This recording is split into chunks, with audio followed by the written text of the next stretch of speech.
સુરતના અડાજણ પોલીસે school van ચાલકો સાથે મહત્વપૂર્ણ બેઠક યોજી છે। બાળકોની સુરક્ષા મુદ્દે 17 શાળાઓના વાહન ચાલકોને માર્ગદર્શન અપાયું છે। તાજેતરમાં ફેલાતી બાળકો ઉઠાવવાની અફવાઓથી સાવચેત રહેવા પોલીસે અપીલ કરી છે। સુરત શહેરના અડાજણ પોલીસ સ્ટેશન દ્વારા સ્કૂલ વાન સંચાલક સાથે મહત્વપૂર્ણ બેઠકમાં 17 જેટલી શાળાઓના વાન ચાલકો હાજર રહ્યા હતા।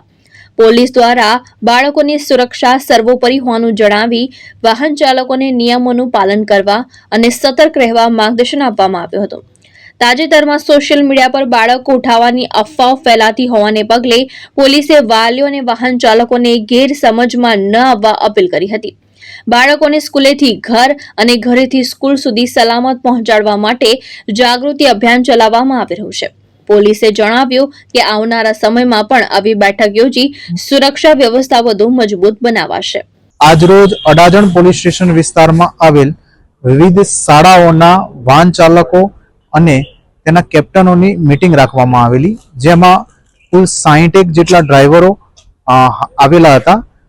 એ મીટિંગનો મુખ્ય ઉદ્દેશ એ હતો કે હાલમાં વિવિધ અફવાઓના કારણે બાળકોના વાલીઓ ને વિવિધ ગેરસમજ ઉદ્ભવે છે, જે ગેરસમજ ભવિષ્યમાં ના ઉદ્ભવે અને બાળકોના વાલીને તેમજ શાળાના શિક્ષકોને જ્યારે ડ્રાઈવરની અવેજીમાં અન્ય ડ્રાઈવર મૂકવામાં આવે ત્યારે જાણ કરવામાં આવે તથા દરેક ડ્રાઈવરની વિગત અને તમામ માહિતી પોલીસ સ્ટેશન ખાતે જમા કરવામાં આવે એ બાબતે મીટિંગનું આયોજન કરવામાં આવેલું હતું।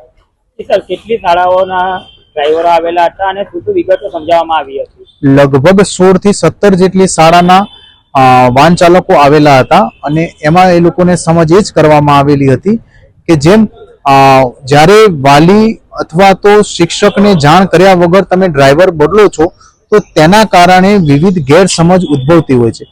આ ગેરસમજ ના ઉદ્ભવે તે માટે જ્યારે પણ વાનના ડ્રાઈવરને બદલવામાં આવે ત્યારે તેના વાલીને તેમજ સ્કૂલના શિક્ષકોને એની જાણ કરવામાં આવે। સાથે સાથે જ્યારે વાલી અને શિક્ષકને જાણ ના હોય અને બાળકોને સોસાયટીના કમ્પાઉન્ડમાં મૂકવામાં આવે છે તો એ પણ વાલીને હાથોહાથ અથવા તો કોઈ પરિચિતના હસ્તક મૂકવામાં આવે એ બાબતે જાણ કરવામાં આવે છે। ભાવેશ ઉપાધ્યાય, દ્રષ્ટિકોણ ન્યૂઝ, સુરત।